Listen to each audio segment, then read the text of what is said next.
আজ অনেক দিন পর বাড়িতে আনা হয়েছিল লাউ শাক।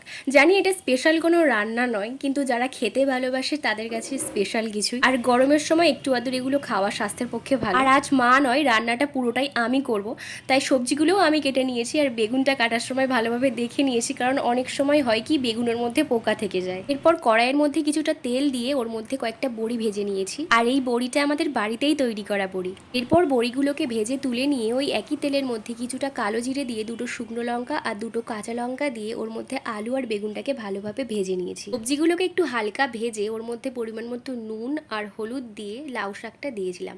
লাউ শাকটা দেওয়ার পর একটু নাড়াচাড়া করে কিছুক্ষণ ঢাকা দিয়ে রেখেছিলাম। এরপর ঢাকনা খুলে একটু জল দিয়ে দিতে হবে, যাতে বেগুন আলু আর শাকটা একটু সেদ্ধ হয়ে যায়। সবজিটা অল্প একটু সেদ্ধ হয়ে গেলেই ওর মধ্যে দিয়েছিলাম ভেজে রাখা বড়িটা।